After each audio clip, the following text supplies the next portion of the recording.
Hello guys, welcome back to my channel. চলে এসেছি আজ নতুন একটা রেসিপি নিয়ে।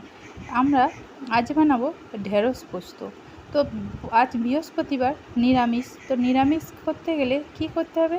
ঢেঁড়স তো আমরা সব রকমভাবে খাই, তো আজকে একটু পোস্ত দিয়ে অন্য রকমভাবে রান্না করে দেখি কেমন লাগে, তাই না?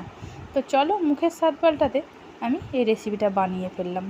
তো ঢেঁড়সটাকে ভালো করে, গোটা ঢেঁড়স আমি জল দিয়ে ভালো করে ধুয়ে আমি এই রকম সাইজে কেটে নিয়েছি।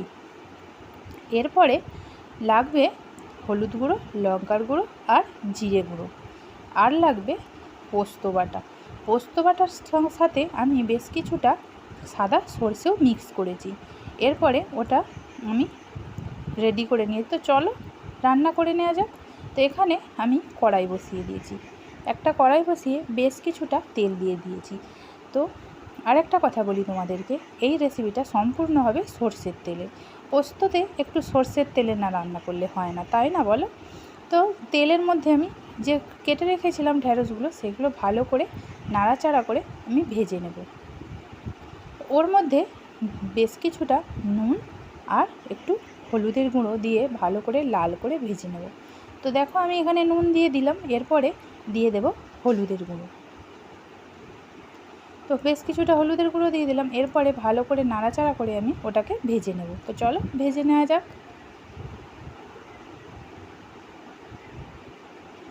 বেশ কিছুটা সময় নিয়ে ঢেঁড়সটা ভাজতে হবে, তার কারণ যেহেতু সবুজ সবজিটা একটা বাজে গন্ধই থেকে থাকে, সেই জন্য যতক্ষণ না যায় সেটা ভালো করে ভেজে নেব। তো চলো, লাল করে আমি এখানে বেশ কিছুটা সময় নিয়ে ভালো করে ভেজে নিয়েছি। তো কতটা ভালো করে ভেজেছি তোমরা নিশ্চয়ই বুঝতেই পারছো। তো এরপরে আমি একটা চামচের সাহায্যে ভালো করে ওগুলোকে তেল ছাড়িয়ে তুলে নেব।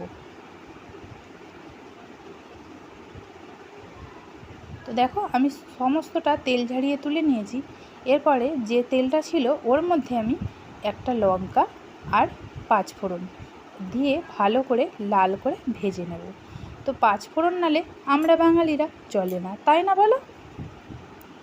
এরপরে আমি ওর মধ্যে যে পোস্তটা, সরষে আর পোস্ত বেটে রেখেছিলাম, সেটা ওর মধ্যে দিয়ে দেব।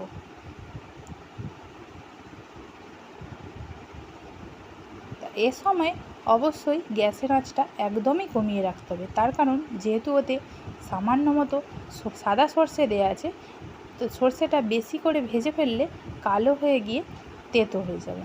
তো সেই জন্য আমি ভালো করে এটাকে হালকা আঁচে ভেজে নেব।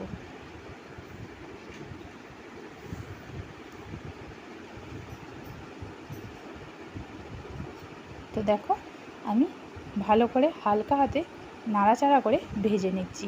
রেসিপিটায় খুব বেশি কিন্তু তেল দিচ্ছি না, তোমরা দেখে বুঝতেই পারছো, একদমই অল্প তেলে আমি এটাকে করে নিচ্ছি।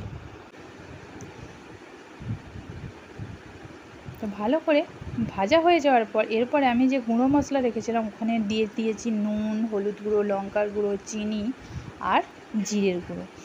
এরপরে ওটা ভাজা মশলা, যে গুঁড়ো মশলা যেহেতু ভাজতে গেলে তো কালো হয়ে যাবে, সেই জন্য আমি বেশ কিছুটা জল ওর মধ্যে অ্যাড করে দিচ্ছি, যাতে ওটা ভালোভাবে ভাজা যায়। তো মশলার বাটিতে যে মশলাটা লেগেছিলো ওর মধ্যেই আমি বেশ কিছুটা জল দিয়ে ওখানেই আমি দিয়ে দিয়েছি, আরও একটু দেব। তো দেখো, আমি বাটির জলটা সবটাই দিয়ে দিলাম। এরপরে নাড়াচাড়া করে ভালো করে আমি মশলাটা ভেজে নেব। যে কোনো রান্নাতে মশলা ভালো করে না ভাজা হলে তরকারির কোনো স্বাদই আসে না, তাই না? তো এরপরে আমি ভালো করে ওটা নাড়াচাড়া করে সময় নিয়ে ভাজবো, কারণ মশলা থেকে যে একটা গন্ধ আছে সেই গন্ধটা যাতে চলে যায়। তো দেখো, মশলা থেকে তেল ছেড়ে দিয়েছে, আমি ভালো করে ভেজে নিয়েছি। এরপরে আমি ঢেঁড়সগুলো যে ভেজে রেখেছিলাম আগে থেকে ওর মধ্যে দিয়ে দেবো। দিয়ে ভালো করে নাড়াচাড়া করে আবারও আমি রান্না করব বেশ কিছুক্ষণ। তো এ সময় গ্যাসের আঁচটা আমি কিন্তু একদমই কমিয়ে রেখেছি, তার কারণ যেহেতু মশলাটা শুকিয়ে গেছে সেই জন্য কড়াতে লেগে যেতে পারে, সেই জন্য আমি একদমই গ্যাসের আঁচটা কমিয়ে রেখেছি।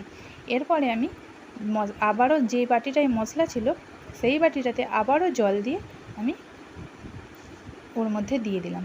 তো পুরো জলটা দিইনি, তো আমি পুরো জলটাই দেব। ভালো করে নাড়াচাড়া করে আবারও রান্না করে নিলাম, এরপরে আমি জলটা পুরোটাই দিয়ে দেবো। তো দেখো আমি জলটা দিয়ে দিলাম। এরপরে আমি চারি সাইডটা ভালো করে পরিষ্কার করে নাড়াচাড়া করে নিলাম। এরপরে আমি এটাকে ফোটার জন্য অপেক্ষা করব। তো দেখো আমার ঢাকা চাপা দিয়ে আমি রান্না করে নিয়েছিলাম। তো এবার পরে আমি এটাকে ভালো করে নাড়াচাড়া করে একটা পাত্রে নামিয়ে নেব। তো আমি না বলেই একটা কথা পারছি না, এখন যে ভিডিওটা দেখছো সে যদি তোমরা যদি সাবস্ক্রাইব না করে থাকো অবশ্যই আমার চ্যানেলটিকে সাবস্ক্রাইব করে রেখো। এরপরে দেখো আমি একটা প্লেটে ঢেলে নিয়েছি। কত সুন্দর কালার এসেছে দেখো। ঢ্যাঁড়স পোস্ত নিরামিষের দিনে একেবারে মাস্ট। ঢ্যাঁড়স পোস্ত আর ডাল হলেই খাওয়া হয়ে যাবে, আর কোনো কিছুর দরকার হবে না। তো চলো ভিডিওটা এখানেই শেষ করছি।